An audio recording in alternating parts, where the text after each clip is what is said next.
Bien, hoy es martes 3 de octubre, Moadim Lesimha, así es como se saluda hoy, porque hoy no es Hag Sameach, porque no es Hag. Hoy es Hol HaMoed, los días intermedios. Estamos en la festividad de Sukkot, pero festivo es el primer día. El resto se llaman Hol HaMoed, o los primeros dos, depende si estás en la diáspora o en Israel. Después es todo Hol HaMoed hasta Shmini Atzeret, el octavo día que vuelve a ser Hag, que en este caso va a coincidir con Shabbat, y después es Hag también, pero de la diáspora, no de Israel, el noveno día, el sábado, noche y domingo, que es Simchat Torah. Y ahí tenemos el sábado noche que vamos a bailar con la Torah, y el domingo a la mañana que vamos a bailar también con la Torah y a honrar a nuestros Hatan Torah, Hatan Bereshit. Vamos a ver eso un poquito hoy. Entonces, Parashat Ashabúa, porción de la Torá de esta semana. ¿Qué vamos a estudiar? Bueno, Shemini Atzeret es Shabbat y después en Simchat Torah es Besota Berajá, que es la última para allá.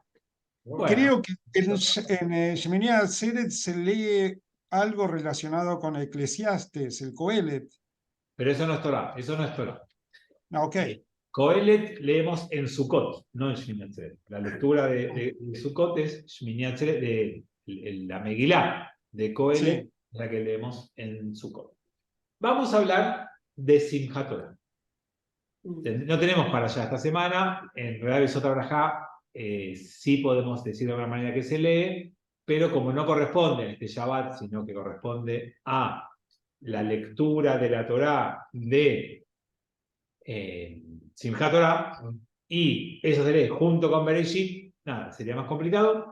Vamos a ver hablar un poquito de Simchat Torah, porque vamos a hablar con eso de la Torá, como algunos conceptos genéricos de la Torá en esta fiesta de Simchat Torah. ¿Qué es lo que celebramos en la lectura, perdón, en la festividad de Simchat Torah? ¿Qué es lo que estamos festejando y celebrando?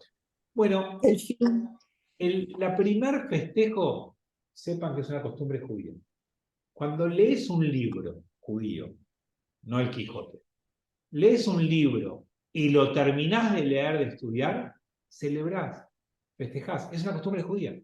Cada vez que terminás de leer y estudiar un libro, tenés que hacer una pequeña fiesta, una celebración. Estás contento de que aprendiste algo nuevo, de que terminaste una lectura, de que sos un poquito más sabio. Y más que nunca, te metes en la Torá, sos más sabio porque te metes en la Torá, y encima, el Sukkot, que es la fiesta de la felicidad y de la sabiduría, porque leemos Coelet, que lo dijo, que tiene que ver con la sabiduría, con el libro que Shlomo escribió en su sabiduría. Entonces, Sukkot tiene que ver con sabiduría. Leer un libro te hace más sabio, leer la Torá ni que hablar. Terminás de leer la Torá, vamos a festejar. Entonces, la primera celebración es que terminamos de leer la Torá. Yo los invito, no sé cómo funcionan ustedes, a mí me funciona algo mucho que son mis pequeñas recompensas. Voy a hacer como contar algo mío muy privado. No se hagan ilusión. ¿Qué significa me funcionan las recompensas? Yo, por ejemplo, hago mucho deporte. Y cuando hago deporte, que eso, jugar al tenis con amigos, no necesito ninguna recompensa. Jugar al tenis con amigos es una recompensa. Pero cuando salgo a correr, que hago 2 veces por semana eso, no siempre tengo ganas de correr. No es que todos los días digo, vamos, hoy, cuando termino de correr, siempre termino feliz. Pero empezar no siempre me resulta fácil. Entonces, ¿qué hago? Yo sé que después de correr me tomo un rico café con algo rico que me como. Un hamburguisito o algo por el estilo, ¿no? Entonces, esa es mi recompensa. Yo sé que termino de correr, elongo y me voy a tomar mi cafecito. Y con eso, digamos, tengo como más ganas. Entonces, yo les propongo algo, un pequeño juego, si es que alguien lo quiere hacer. Cada vez que se propongan leer un libro, piensen qué pequeña recompensa se van a dar cuando lo terminen de leer. Cada uno a su nivel, a su presupuesto, a su disponibilidad, a su tiempo y a su gusto. Pero nada, decís, bueno, cuando termine este libro, me voy a comprar esto, me voy a comer esto, me voy a viajar acá, me voy a tomar, no sé, lo que cada uno le guste, lo que pueda, lo que quiera, y que tengan como esto de cerrar un libro que leyeron sentirse contentos porque lograron la meta y premiarse. Por supuesto, con todas cosas permitidas. No se premien. No, me fumé un porro porque el rabino... No, no. O sea, todas cosas que digan, bueno, está bueno, me lo puedo permitir y es algo que me gusta y me motiva. Nada, si lo quieren tomar, lo toman. Pueblo judío lo hace. Terminamos la Torah. El esrog y el lulav, ¿cuándo se bendicen? Bueno, cambiamos de tema totalmente.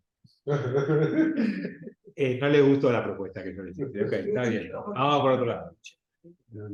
Los Arbata Minim, el etrog lulav que preguntó, se llaman los Arbata Minim, se hace Netilat Lulav todos los días de la semana menos Shabbat. O sea que no se hizo el sábado a la mañana, sí correspondió hacer los que tengan en su casa, los que quieran venir al Lambrot, domingo a la mañana, el lunes a la mañana, hoy a la mañana lo hicimos con los tefileros, miércoles a la mañana, jueves a la mañana y viernes a la mañana. Y listo.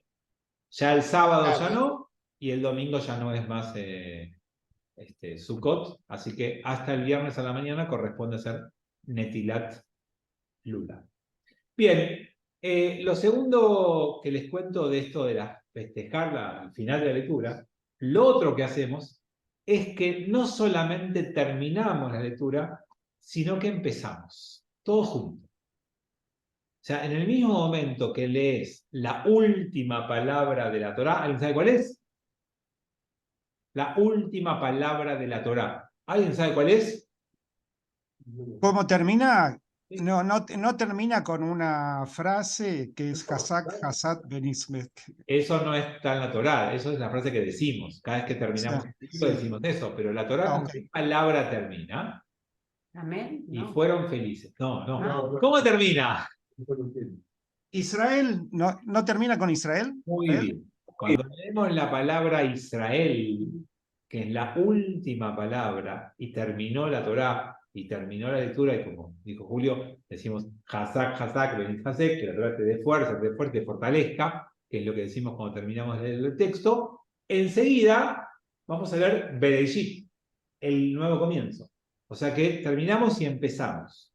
Y la última letra, Israel, y la primera letra, Bereshit, forman una palabra. Corazón. Muy bien. Lev, corazón. La Torá se lee con el corazón, no con los ojos. Se lee con emoción, con sentimiento, con tu ser, con tu vida. El corazón también es tu vida. La Torá es un texto de vida.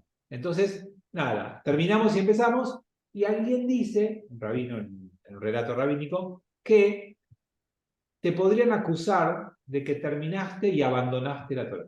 Entonces, cuando terminás enseguida ya empezás, para que nadie te acuse. Esto tiene que ver con cosas místicas, de decir, el Satán te puede acusar o no. El Satán es el ángel que te pincha. Tipo, para el cristianismo es el diablo, no es el diablo, es un ángel así medio picarón. Entonces, para que ese ángel no te pinche, no diga, mirá, Fabi, terminó la Torá y abandonó. Terminamos y empezamos. Y así nos proponemos una nueva meta, de un nuevo ciclo, de un nuevo año.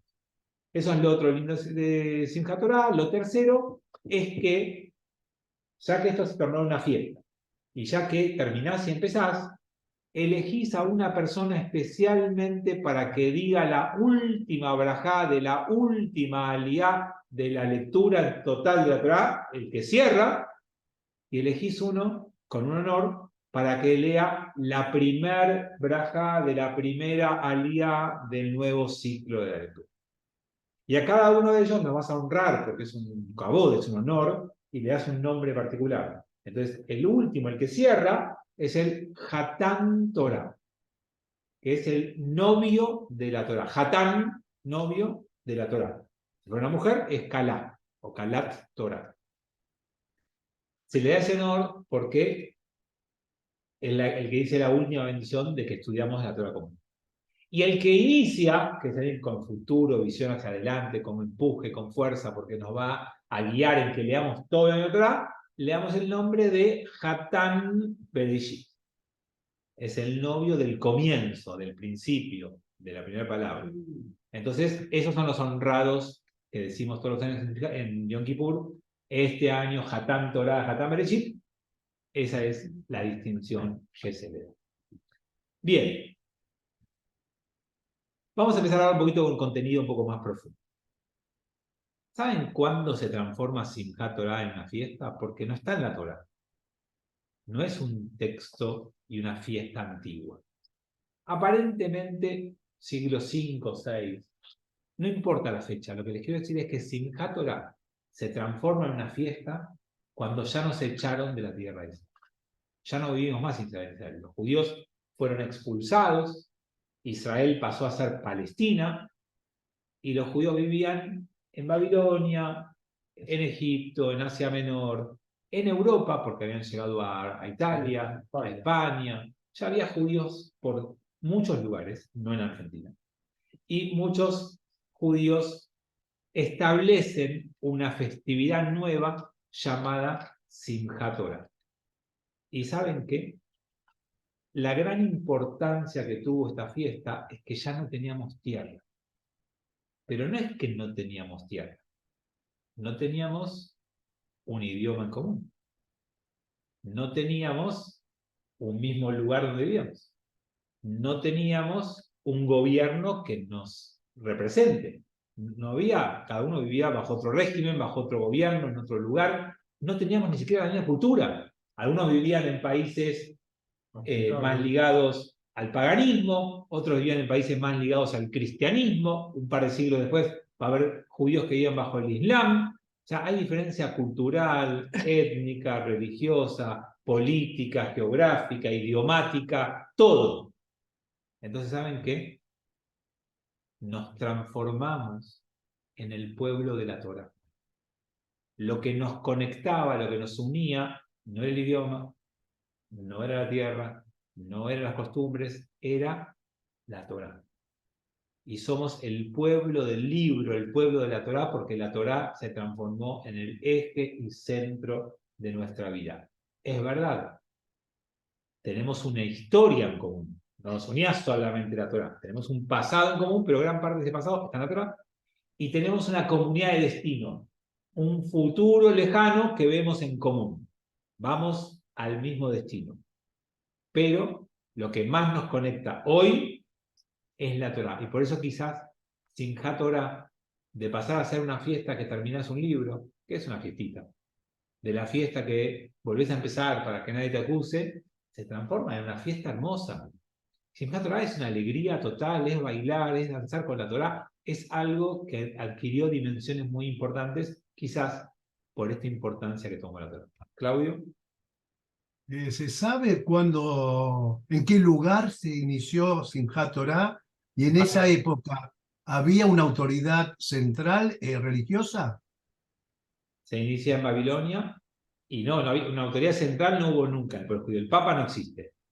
Pero había las escuelas talmúdicas, las más importantes de Babilonia eran Sura y Pumberita, así como se llaman las dos grandes escuelas, y cuando había acuerdo rabínico se expandía por todo el mundo y había bastante consenso. ¿No había un gran rabino? No, yo no había nacido todavía, claro.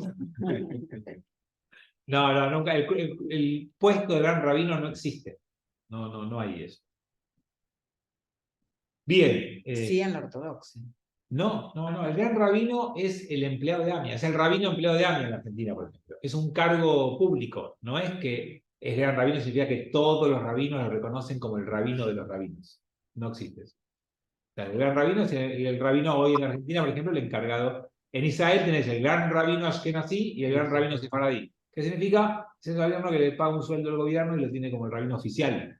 Pero no significa que todos los rabinos le respondan a ese rabino. Es un kabod, es un honor, pero no es la autoridad sobre los demás. Tengo algunos chats de personas. ¿Por qué en Israel no se celebra Simchat Torah? Karina, sí se celebra el mismo día que Shmini Atzeret. No es que no se celebra, no se separa. Shmini Atzeret y Simchat Torah, todo junto, el octavo día. En la diáspora se divide porque agregamos uno. Comprar el próximo libro está bueno. Yo antes de terminar un libro ya tengo varios comprados, eso es algo que suelo hacer. Hoy también es la Torá el elemento que une al pueblo judío a la diáspora, coincido 100%. Y Ernesto pregunta a Gaón. Gaón es un gran maestro, no es alguien reconocido por todos. Gaón es un título de un gran maestro, no la autoridad papal. Rodrigo.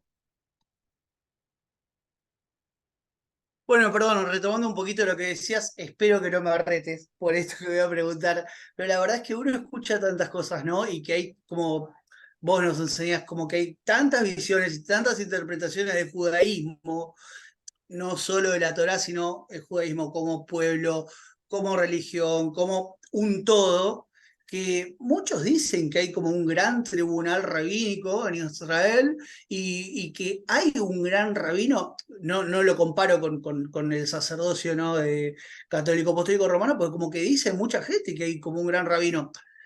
Fabián, por Dios, no quiero que piense que te estoy contradiciendo ni nada, que soy un humilde aprendiz, pero te estoy diciendo de que uno, al leer y escuchar y seguir estudiando, ¿no? Para Rodrigo, seguirse metiendo en esto y poder saber y poder hablar, escuchás está cada clara, cosa, está obviamente clara, yo te hago caso a vos. Rodrigo, está clara la pregunta. En Israel, como acabo de decir, no sé si escuchaste, hay un gran rabino sefaradí y hay un gran rabino ashkenazí. ¿Qué significa eso? Es que es el rabino sefaradí o ashkenazí oficial, que el gobierno le paga el sueldo y que lo tiene para actos oficiales. No significa que todos los rabinos del mundo reconozcan a ese rabino como la autoridad suprema. Eso es lo que no existe. Sí, está el puesto, lo puedo decir, hay uno. De hecho, yo estuve, lo conté creo ustedes, hace 1 o 2 meses, vino el gran rabino ashkenazí a la Argentina, se le hizo una cena en el Icon de Puerto Madero y yo fui a ese invitado por alguien de la comunidad, así que sí, está el puesto, está la persona, pero no significa que el resto le rinda pleitesía. ¿Tommy? Claro, porque eso es lo importante, digo que al final, o sea, no es que alguien, no es una persona que impone reglas, sino que es un puesto estatal nada más. No es un, perdón, no te enojes, pero somos 40, no es diálogo, ya digamos ahora, Perdón. Tommy. Pero en Israel no se festejaba Simchat Torah antes. ¿Cuándo es antes? Antes que en la época de Babilonia, que vos me dijiste, a partir del cual... La fiesta surge en el siglo V, VI de nuestra era, o sea, hace 1500, 1600 años, empieza la fiesta en Babilonia. Y aparentemente era porque no se cumplía en el ciclo anual la lectura. ¿Puede ser? Bueno, es interesante lo que trae Tomás, lo voy a tomar porque es súper interesante. Es profundo y tal vez le sirve. Gracias, Tommy, porque está buena la pregunta. Nosotros somos judíos talmúdicos y específicamente del Talmud de Babilonia. Cuando ustedes conocen las costumbres judías, la gran mayoría de las costumbres judías, no todas, pero la gran mayoría responden a la lectura rabínica de Babilonia del judaísmo. Los anteojos con los que se lee la Torá y las costumbres son esos. En Babilonia había una costumbre que era, tardaban 1 año en leer la Torá. Entonces la Torá estaba dividida en parshiot de forma tal que en 1 año se leía la Torá. Y entonces esta fiesta de Simchat Torah es lógicamente una fiesta que nace en Babilonia. Y siempre los judíos creímos que era la única opción. Claro, después avanzó el tiempo y se estudió más históricamente, más científicamente, y se descubrió que antes de Babilonia, en la tierra de Israel, la costumbre era que tardaban más de 3 años en la Torá. No es que el sistema que tenemos hoy es el único que había. Había otro.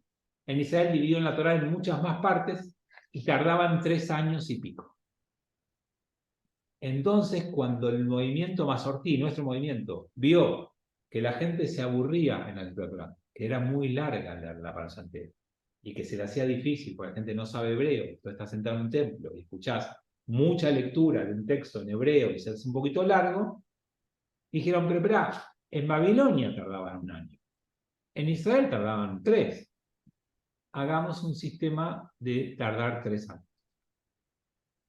Con la fuente esa que cita a Tomás, cambiamos el sistema de prueba. Dijeron, esperá, entonces ¿qué? En el Lambert vamos a leer una para allá y en Yeshurun o en Moldes van a leer otra. No. Entonces, ¿qué hacemos? Cada año en Lambrot se lee el primer tercio de la parashá, el segundo año el segundo tercio, y el tercer año el tercer tercio, y en 3 años leemos toda la Torá. Entonces, cada Shabbat coincidimos con Moldes o con Yeshurun o con un templo de Jabal. La diferencia es que ellos leen el 100% y nosotros leemos 33%.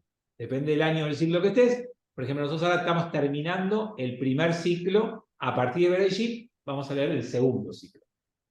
Y después el tercero y volvemos al primero. Entonces, la pregunta de Tomás tenía que ver con este dato que es del rito, de Gaón. No cualquiera lo sabe. Sí, quiero preguntar qué diferencia hay entre un rabino y un gaón. El gaón de Vilna fue mi bisabuelo Chosno y quiero saber que no era rabino. ¿Qué diferencia hay con un rabino? La diferencia es que el Gaón es un gran rabino, es un rabino reconocido por otros rabinos. Es un rabino que suele dirigir una academia que forma rabinos. O sea, es un rabino que tiene un reconocimiento de los demás que no solamente se limita a la gente que va a su comunidad, sino que también otros rabinos le rinden ese lugar, le reconocen ese lugar, mejor dicho, y entonces es rabino de rabinos, es rabino maestro, es rabino formador de rabinos. Es un rabino que escribe y que decide con mucho reconocimiento. Esa es la diferencia. Ahora, los tataranietos de los grandes rabinos suelen ser buena gente. Eso también está bastante estudiado, pero bueno. Claudio. Gracias. Pregunto, ¿la lectura de un tercio está generalizada en toda la sinagoga de movimiento Masortí o es Lambro nada más? Es optativo, la gran mayoría de Argentina lo hacen. Las respuestas Masortí nunca son obligatorias, siempre son como te abren una puerta y cada rabino local decide. En la Argentina, hasta donde yo sé, la gran mayoría de las comunidades Masortí hacen esto. No conozco ninguna, no tengo ninguna en mente que no lo haga.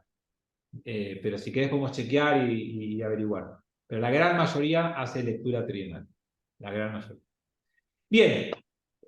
Lo próximo que quiero dar un pasito más para pensar en la Torá es por qué fue entregada en el desierto. O sea, hay ahí un tema muy interesante de sacar conclusiones o enseñanzas de por qué en el desierto. Porque había tantos lugares, ¿por qué no en Egipto antes de salir? ¿Por qué no en Israel cuando entramos? ¿Por qué? O sea, hay otras opciones. ¿Por qué no la entregaron en Israel?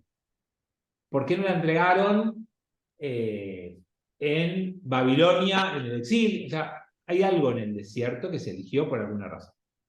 Entonces, como la Torá siempre todo lo que pasa tiene alguna enseñanza, los rabinos dijeron, bueno, primero, la Torá es de aplicación mundial. La única tierra mundial, que no le pertenece a nadie, o a todos, es el desierto. Si te hubiera entregado la Torá en Israel, hubiera dicho, bueno, para la gente que vive en Israel se aplica la Torá, la gente que no vive en Israel no se aplica. El desierto te da la sensación de que es universal, que es de todos, o no es de nadie. Entonces, fue a ese lugar. Segundo, porque el desierto tiene silencio. Y para estudiar Torá, para recibir la Torá, para contar la Torá, necesitas silencio. Si hay ruido en tu vida, no vas a entender la Torá, no vas a poder conectarte. El silencio es esencial para recibir la Torá. Tercero, porque la Torá es gratis. Es para todos gratis. El desierto es gratuito. Nadie te puede lotear el desierto ni cobrarte por estar en el desierto. Se supone que el desierto es un lugar que podés públicamente transitar. Entonces, es como que hay muchos simbolismos puestos en lo que el desierto y la Torá comparten. De hecho, ¿cómo se dice desierto en hebreo, amigos? Midbar. Muy bien. Midbar. Y Midbar tiene la raíz de medaber, que es hablar. No, eso es leavim. Medaber es hablar. Medaber es hablar. Entonces, la palabra se escuchó en el desierto. Y medaber y midbar es la misma raíz, es la misma palabra. Yo escuché otra versión también que en el desierto no había contaminaciones de ningún otro tipo de creencias o religiones. Entonces es un lugar más bien purificado, ¿no? Está muy bien, acá hay otra y también es correcta, de que el desierto no está impurificado con nada.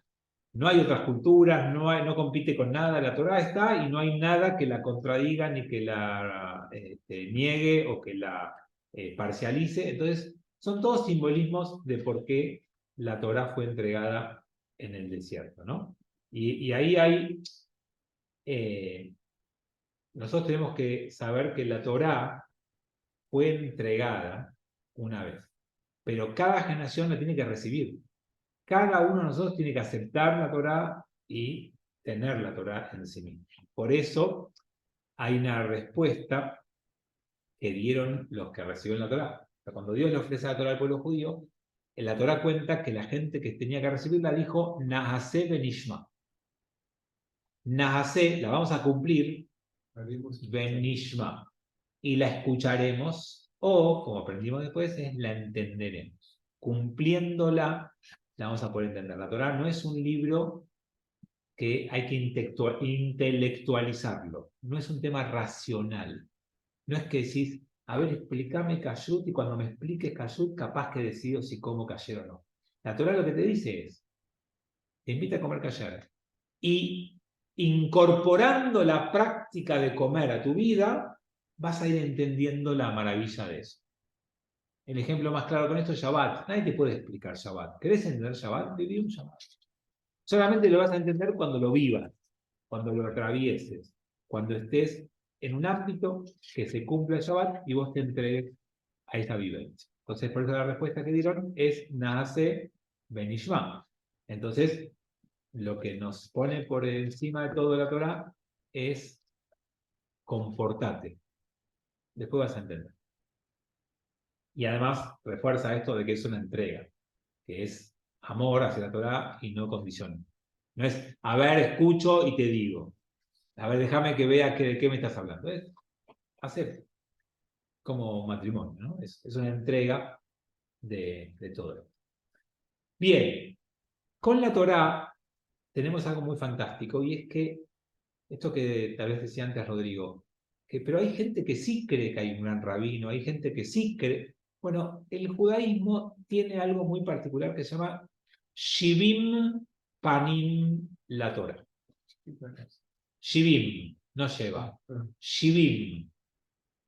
Shivim. 70. Muy bien. 70 Panim, caras, la Torah. La Torah se puede leer cada palabra de 70 maneras distintas.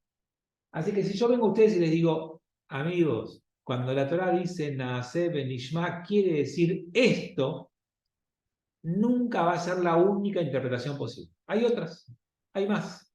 El número 70 habla de algo de mucho. Digamos, hay 70 naciones en el mundo, hay 70 idiomas en el mundo, hay 70 explicaciones de la Torah. 70 es un número que se repite para hablar de hay un montón. No es que hay 70 pueblos, no hay 70 idiomas. Decir 70 pueblos, 70 idiomas, 70 caras significa muchas. Entonces, cuando yo les diga, o alguien les diga, el judaísmo dice, estamos mintiendo. Una cara de la interpretación dice, es eso. Entonces, como no hay una sola interpretación, tampoco hay un rabino, pero no es que no hay un rabino porque es una... No hay. Hay rabinos, hay interpretaciones, hay diferentes caminos, hay diferentes lecturas. Así funciona el judaísmo. Entonces, ¿cuál es la propuesta de vida judía de verdad? Y esto parece como que estoy haciendo publicidad para mí, pero no, juro que no. Vos tenés que elegir un rabino y seguir esa mirada, porque si no, te perdés. Y si no, transformás algo que es más peligroso. Y le voy a decir que, le voy a contar un ejemplo que me pasó real alguna vez. Alguien una vez se me acercó a contarme que estaba orgulloso porque había tomado una decisión muy difícil de su vida, que tiene que ver con eutanasia de un padre. O sea, miren lo que estamos hablando. Una decisión muy importante respecto a una enfermedad muy importante que tenía el padre y una decisión que tomó. No importa ni quién, no importa. Y entonces le pregunté, le digo, ¿y lo decidiste solo? No, me dijo, no. Lo terminé diciendo cuando escuché a tal rabino que me dio tal consejo. Ah, mirá, no sabía que era tu rabino. No era mi rabino, pero cuando fui a preguntar a mi rabino no me gustó la respuesta que me dio, entonces fui a buscar otros y cuando escuché a él me di cuenta que esa era la respuesta y lo hice. Esa persona no escuchó al rabino. esa persona se escuchó a él mismo y después buscó un rabino que le legalizara su postura.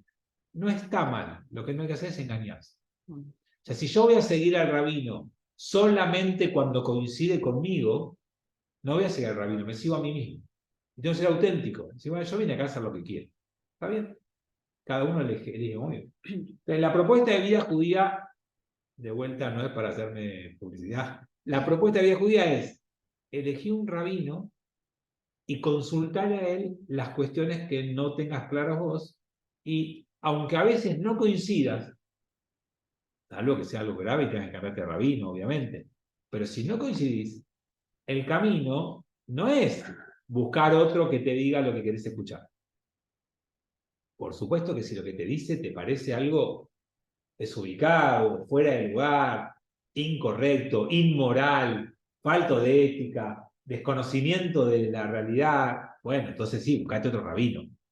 Pero no porque no coincide con lo que vos decís.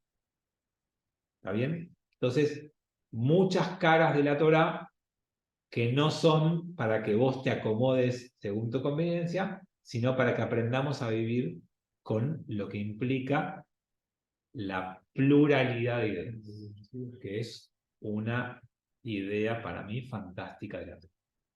Porque acá les cuento otra cosa, la Torá que tiene que ver con todo esto, y es, la Torá es un texto que no te dice ley 1, 2 puntos, come callar, ley 2, 2 puntos, respetar Shabbat, ley 3, 2 puntos, siempre lleva un regalo a tu rabino. No, no dice eso. Lo que dice atrás es un texto muy variado. Entonces después viene la construcción de eso. Y cuando viene la construcción de eso, que la hace la Torá oral, que viene a decir, a ver, espera, ordenemos esto, y quiere empezar a ordenarlo, te dice, tal rabino dijo que hagas A, pero tal rabino dijo que hagas B. Y la mayoría de los rabinos concluyeron que hay que hacer C. ¿Y por qué no me dijiste C nada más? Porque es una enseñanza de vida entender que hay pluralidad de ideas, que no hay una única idea, y que no hay que fanatizarse con nada, y que no hay que ser fundamentalista de nada, y que hay que aprender a escuchar a los que piensan como vos, y también hay que aprender a escuchar a los que no piensan como vos. Rodrigo. No, qué difícil es lo que acabas de decir, ¿no? El aceptar las pluralidades de ideas. Y vos sabés que una de las cosas que te quise decir el otro día en Sukkot desubicadamente, yo, porque bueno, obviamente estoy aprendiendo, era eso de que me cuesta mucho no discutir y no hablar, porque es como que, a ver, hay desde un montón de lugares oficiales del judaísmo, no me voy a referir a ninguno en particular, pero hay agencias de noticias, esto, el otro, bla, bla, que me estoy borrando de todas las redes, porque la verdad se dice cada barbaridad, según lo que vos me enseñas, que yo digo, pero pará, o sea, a ver, pero ¿cómo? O sea, igual, obviamente, ¿no? Es eso, a ver, por más que yo no esté de acuerdo, ¿sí? Con lo que vos siempre digas, es obvio que yo estoy ahí para aprender y toda mi vida voy a aprender de vos, porque yo te elijo a vos, Fabián, y elijo al Amrot, como si vos algún día, no sé, decís no trabajar más de rabino, vas a dejar a alguien que obviamente sigue una línea de pensamiento, pero es muy difícil dentro de la colectividad, veo que hay como una pelea terrible entre la gente. Por ello, ojo, es algo que yo estoy viendo como voy, nada más, y punto, y soy un tonto, pero la verdad es como que duele, y ahí por ahí entendés, porque hay tanto conflicto, ¿viste? Pero no se tolera la idea del otro, o estoy equivocado, perdón.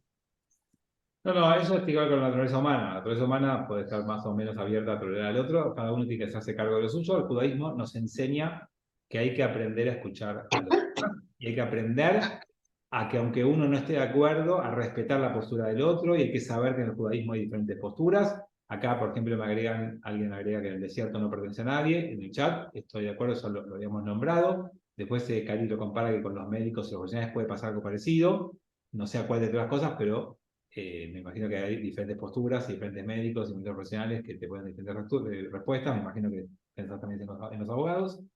Y si no, abrite el micrófono y decime algo distinto. Mientras lo haces, Tommy también dice, pero un mismo rabino puede darte distintas interpretaciones. Por supuesto. Les voy a contar algo que es muy interesante. Hay una versión de la Torá que se llama Mikraot Gedolot. Es la versión clásica de la Torá. Se llama de la Edad Media. ¿Sí? Hoy mucha gente ni sabe lo que es. Mikraot Gedolot. ¿Saben lo que es eso? Es la Torá. Mikra es Torá. Es lo mismo. Es la Torá en una hoja entera. En el medio de la hoja tiene la Torá. Pongámosle 5 renglones. Acá abajo tiene la interpretación de Rashi, siglo XII. Acá al lado, la interpretación de Maimónides, siglo III. Acá al lado, la interpretación de Nachmanides, nieto de Maimónides, perdón, contemporáneo de Maimónides.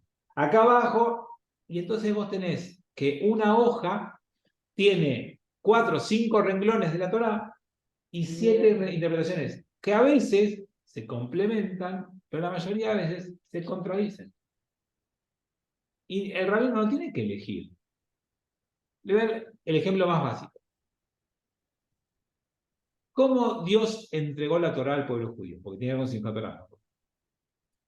Un midrash, un relato, dice que Dios levantó la montaña de Sinaí y la puso en la cabeza de los judíos. Y les dijo, o aceptan la Torá o esto es la tumba de ustedes. O sea, suelta la montaña y se mueren ahí abajo. O sea, los obligó.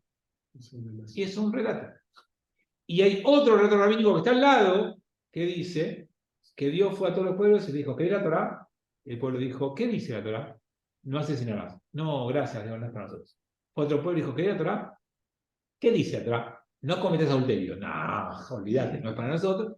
Y fue así, el pueblo judío dijo, ¿querés la Torá? El pueblo judío, la Andresina dice que contestó, ¿cuánto cuesta? Es gratis, dame 2, porque son 2 tablas. Y el Midrash de verdad, hasta ahí es todo igual, dice, nace Benishma. La vamos a hacer y después la vamos a escuchar y entender, o sea, aceptaron voluntariamente. ¿Y quién tiene? Son 2 contradictorios. Uno dice que Dios obligó al pueblo judío, lo amenazó, y otro dice que se lo ofreció. ¿Quién tiene razón? Los 2. Y de cada uno aprendes algo distinto. Y no tengo que elegir cuál les cuento, les puedo contar los 2. ¿Y para qué les cuento los 2? Y sabes qué, cuando vos hables con tu hijo, con tu nieto, con tu cónyuge, con tu amigo, va a haber cosas que vas a tener que presionar para que cumpla. Y va a haber otras que tenés que aprender a ofrecer, y si quieren, quieren, y si no quieren, no quieren. Hay que saber cuándo una y cuándo la otra. Entonces, de todo puedes aprender, y de cada cosa te ayuda a conectarte con vos y a darte cuenta. Vos sos de los que siempre impone todo, no, ojo, no todo se impone, a veces hay que consultar. O vos sos a hacer lo que quieras y nunca te jugás y nunca presionás un poquito. Bueno, a veces hay que ser. Digamos, la Torá, con sus midrashim y con sus relatos, que a veces van en una dirección o en otra dirección, nos ilustran, nos enseñan y nos aportan. Bueno, quiero decirles otra cosa más porque se me va el tiempo y necesito avanzar un poquito más. Entonces, lo próximo que les quería contar es que para estudiar Torah, para realmente acercarnos al texto, tenemos que hacer un proceso que es quitarnos las armaduras, las capas. Uno se protege, uno en la vida se... ¿Vieron la piel gruesa? ¿Vieron las expresiones? Y bueno, una vez te comiste un cachetazo, ¿no? Una vez te trataron mal, te faltaron el respeto, te descuidaron, entonces uno se va fortaleciendo. Entonces ya todo lo escuchás con distancia, algunos te mintieron, entonces cuando te dice alguien algo, pará, está diciendo la verdad, nos protegemos. Bueno, el desafío es acercarte a la Torá quitándote todo tipo de armadura, dejándote atravesar por el texto. No leas la Torá con distancia, y no leas la Torá con filtro, y no leas la Torá con una armadura. Acércate, fíjate qué te resuena. La Torá es un texto para que vos te conozcas en tu interior y no para que juzgues a los demás. Y ustedes saben que entre letras y vocales, o entre letras y espacios, los rabinos dicen que hay más o menos 600.000 letras en la Torá. Entre letras y espacios o letras y vocales, no letras. Y dicen que hay 600.000 porque cuando estuvimos en la base del Sinaí y recibimos la Torá, en Ar Sinai, en la entrega de la Torá, había 600.000 judíos. Entonces, lo que dice esta idea es que si falta una letra, la Torá no es callar. Para que la Torá se callar, tienen que estar todas las letras. Si falta alguien, el grupo no está completo, el minyan no está completo, el pueblo no está completo, la familia no está completo. No puede faltar nadie, nadie sobra, nadie está de más. Necesitamos a cada una de las personas. Y si una falta, alguien falta. No es completo y no hay que seguir adelante como si. Y entonces ahora para empezar a dejarles algunos mensajes de cierre de esta idea de la Torá y la centralidad de la Torá y de bailar de la Torá por centro. Hace muchos años un rey le entregó a 2 personas un poco de trigo y un poco de lino. Y le dijo, cuídenlo. Pasaron los años, volvió, y aquel que le dio lino y trigo, lo tenía tal cual se lo había dado, conservado lo mejor posible, y se lo devolvió. Y a la otra persona había agarrado el trigo, había hecho harina, había amasado, había hecho pan, y agarró el lino y lo transformó en un mantel, y cubrió el pan con el mantel. Y entonces le entregó una jala con un mantelito. Entonces, Dios le dijo a los 2 que lo cuiden. Entonces, cada uno lo cuidó como lo entendió. Y podríamos decir que los 2 cumplieron con lo que el rey les había pedido. Pero el que lo cuidó es aquel que se hace fundamentalista del texto y lo tiene tal cual así fue recibido. El pueblo judío cuidó la Torá no porque la dejó igual, sino porque la trabajó y sacó lo mejor de ella, como el ejemplo del que produjo el pan y el mantel. Nosotros no tenemos el mismo texto que hace 3000 años, o sí tenemos el mismo texto que hace 3000 años. Como la jalá es producto del trigo que le dio esa persona. Nuestra Torá está trabajada, producida, procesada por sabios y sabios y sabios durante muchas generaciones. Nosotros tenemos esa jalá, no el trigo. Porque si tuviéramos solamente el trigo, la Torá es para el museo, porque no se puede usar más, pasaron 3000 años. La Torá sigue vigente y tiene importancia en nuestra vida porque fuimos capaces de trabajar y procesar ese legado. Así como cada uno de nosotros hizo algo con lo que sus papás y sus abuelos le dieron, pero hicimos algo nuestro sobre eso, con la Torá hicimos lo mismo. Y creo que la Torá tiene vigencia y tiene importancia porque fuimos capaces de hacer este trabajo de no dejarla tan cual. Bueno, una cosa más y cierro. Hasta que la Torá llegó al mundo, ¿quiénes eran los héroes de ese mundo? Los héroes de ese mundo eran o los soldados, porque eran los que tenían fuerza, conquistaban, hacían batallas, peleaban, o los poderosos, los dueños de las riquezas, porque podían contratar soldados y tenían castillos y tenían cosas de oro, o los que hacían milagros y curaban, ¿sí? Digamos, había diferentes héroes en ese mundo. A partir de que el mundo recibió la Torá, los héroes de esa propuesta pasaron a ser otros. ¿Quién es un héroe para la Torá misma desde que está la Torá? Sí. El mayor héroe de la Torá, ¿quién es? Moshe. ¿Y cuál es el apellido de Moshe? Moshe Rabbeinu. Rabbeinu. O sea, los nuevos héroes a partir de la Torá son los maestros. No son más los soldados, no son más los guerreros, no son más los magos, ni son más los poderosos. El verdadero héroe de la Torá, desde que fue entregada, pasó a ser el maestro, el moré, el que enseña, el que sabe, el que conoce, el que explica, el madrid, el rabino o el moré o quien ustedes decían, pero tiene que ver con un cambio de admiración y concepción que es súper importante en esta nueva idea de la Torá. Cuando bailen con la Torá en Simchat Torá, cosa que les recomiendo hacer, Cuando vengan el sábado noche acá, 19:40, y recemos y bailemos, muy linda fiesta, presten atención a que bailar con la Torá es maravilloso, pero es pesada.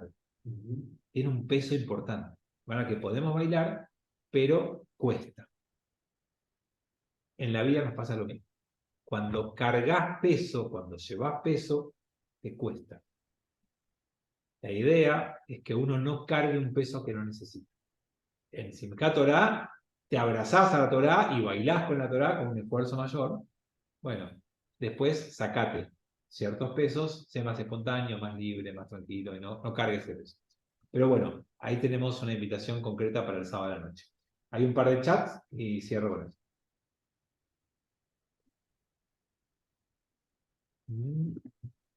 ¿Cómo aseguramos que algún momento ese trabajo no se desvíe? No sea el más correcto. El trabajo de reinterpretar, está buena la pregunta de Tomás. Tenés que, la Torá misma dice, nunca llegues a una conclusión que sea opuesta a la de la Torá. Y lo que le agrego es, cuando hay mucho consenso de muchos rabinos, se va logrando que el texto no se desvíe demasiado. Vos podés engañar a algunos rabinos, o algunos rabinos pueden regalar un poco de personas. Pero muchos rabinos, a mucha gente no es difícil engañar, digamos. Por eso la comunidad rabínica, la asamblea rabínica, la cantidad de rabinos garantizan mucho que todo no se desvíe. Bueno, tengo unos chats con cosas lindas para mí, gracias. Bueno, Hag Sameach, Moadim Besimcha, nos vemos en Shabbat, nos vemos en Simchat Torah, que terminen bien la noche y buena semana. Chau, chau. Gracias. ¿Se sigue reinterpretando? Sí, ¿Siempre? ¿Siempre? Mira,